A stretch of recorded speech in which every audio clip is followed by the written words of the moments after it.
ಮೈಸೂರಿನ ಪಾದಯಾತ್ರೆ ಸಂದರ್ಭದಲ್ಲೂ ಸಹ ಮೈಸೂರಿನ ಸಭೆನಲ್ಲೂ ಸಹ ಸಿದ್ದರಾಮಯ್ಯನವರು ರಾಜೀನಾಮೆ ಕೊಡ್ತಾರೆ ಅಂತ ನಾನಂತೂ ಅನ್ಕೊಂಡಿಲ್ಲ, ಕೊಡೋದು ಇಲ್ಲ. ಅವರು ಅಂತಿಮವಾಗಿ ಕಾನೂನಿನ ಹೋರಾಟದಲ್ಲೇ ತೀರ್ಮಾನ ಆಗಬೇಕು.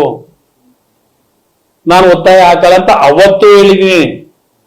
ಮೈಸೂರಿನ ಸಭೆಯಿಂದ ಭಾಷಣ ತೆಗಿರಿ. ನನ್ನಿಯೂ ನಾನೇನು ಹೇಳಿದ್ದೇನೆ, ರಾಜೀನಾಮೆ ನಾನು ಕೇಳಲ್ಲ.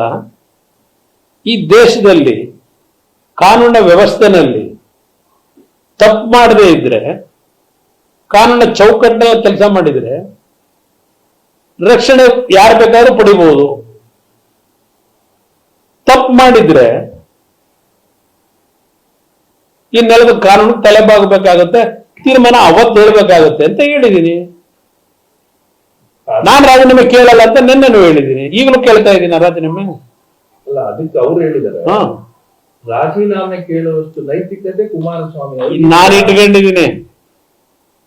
ಆ ನೈತಿಕತೆ ಉಳಿಸ್ಕೊಂಡಿದ್ದೀನಿ. ಸಿದ್ದರಾಮಯ್ಯನವರೇ,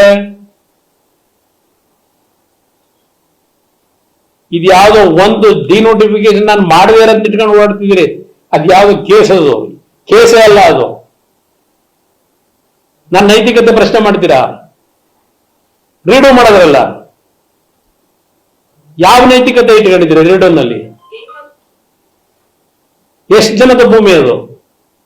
ನಿಮ್ಮ ರೀಡೋ ಮಾಡಿದಿರಲ್ಲ, ರೀಡೋನಲ್ಲಿ ಆ ಭೂಮಿ ವಾಪಸ್ ಕೊಟ್ಟಿದ್ದೀರಲ್ಲ, ಎಷ್ಟು ಜನ ನಿಜವಾದ ಭೂ ಸ್ವಾಧೀನ ಭೂ ಮಾಲೀಕರಿದ್ರು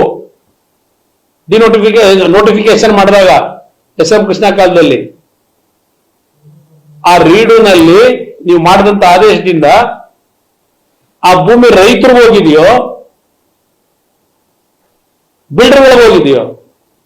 500 ಎಕರೆನೋ 600 ಎಕರೆನೋ? ಯಾವ ನೈತಿಕತೆ ಇಟ್ಕೊಂಡಿದ್ದೀರಿ?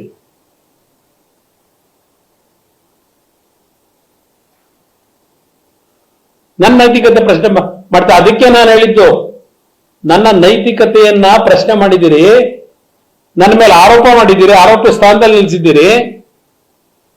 ಆ ನೈತಿಕತೆಯನ್ನು ಉಳಿಸ್ಕೊಂಡು ಆರೋಪದಿಂದ ಮುಕ್ತನಾಗಿ ಬಂದ ಮೇಲೆ ನಾವು ಈ ವಿಷಯಗಳ ಬಗ್ಗೆ ಚರ್ಚೆ ಮಾಡ್ತೀನಿ ಅಂತ ಹೇಳಿರೋದು. ನಾನು ನೈತಿಕತೆ ಕಳ್ಕೊಂಡಿದ್ದೀನಿ ಅಂತ ಹೇಳಿಲ್ಲ. ನೈತಿಕತೆಯನ್ನ, ನನ್ನ ನೈತಿಕತೆಯನ್ನ ಮುಗಿಸಬೇಕು ಅಂತ ಷಡ್ಯಂತ್ರ ಮಾಡಿದ್ರೆ ನೀವು.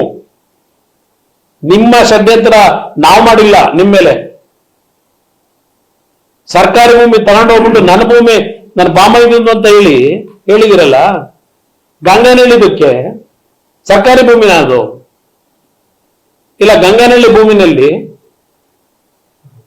ಆ ಒರಿಜಿನಲ್ ರೈತರಿಗೆ ದುಡ್ಡು ಕೊಟ್ಟಿದ್ದೀರಾ? ಬಿಡಿಯಿಂದ ದುಡ್ಡು ಪೇಮೆಂಟ್ ಆಗಿದೆಯಾ? ಇಲ್ಲ ಹೋಗಿ ಬಡಾವಣೆ ರಚನೆ ಆಗಿದೆಯಾ? ಅಲ್ಲಿ ಯಾರಾದ್ರೂ ಸೈಟ್ ಅಲರ್ಟ್ ಆಗಿದೆಯಾ? 1974-76 ನೋಟಿಫಿಕೇಶನ್ ಆಗಿರೋದು ಅದು. ಯಾತಕ್ಕೆ 2007 ಆದ್ರೂ ಭೂಸ್ವಾಧೀನ ಮಾಡ್ಕೊಂಡಿದ್ದನ್ನ ಸೈಟ್ ಮಾಡಿಲ್ಲ, ನೀವು ಖಾಲಿ ಹಾಕಿಟ್ಟಿದ್ದೀರಿ. ನಿಮ್ ಸುಪ್ರೀಂ ಕೋರ್ಟ್, ಹೈಕೋರ್ಟ್ ಆದೇಶ ಏನ್ ಹೇಳುತ್ತೆ? ಯಾವುದಕ್ಕಾದ್ರೂ ಸರ್ಕಾರ ಭೂಮಿಯನ್ನ ಭೂಸ್ವಾಧೀನ ಮಾಡ್ಕೊಂಡ್ರೆ 5 ವರ್ಷದಲ್ಲಿ ಅದನ್ನ ಉಪಯೋಗ ಮಾಡ್ಕೊಳ್ಳದೆ ಇದ್ರೆ ಆ ಏನು ನೋಟಿಫಿಕೇಶನ್ ಆಗಿರುತ್ತೆ ಅದು ರದ್ದಾಗುತ್ತೆ ಅಂತ ಕೋರ್ಟ್ ಆದೇಶಗಳೇ ಇದ್ದಾವೆ. ಇವತ್ತು ಆ ಜಾಗ ಹೋಗಿ ನೋಡ್ಕೊಂಬನ್ನಿ, ಹೋಗಿ ಅಲ್ಲಿ ಏನಿದೆ ಅಂತ.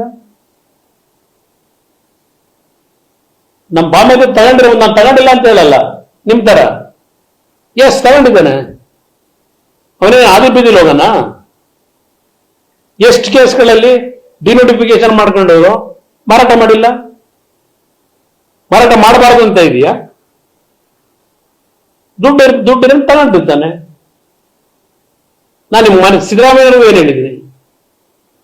15 ಸೈಟ್ ಇಲ್ದಿರ 50 ಸೈಟ್ ತಗೊಳಪ್ಪ ಅಂತ ಹೇಳಿದ್ದೀನಿ. ಕಾನೂನಿನ ವ್ಯಾಪ್ತಿ ಒಳಗೆ ತಗ ಅಂತ ಹೇಳಿದ್ದೀನಿ.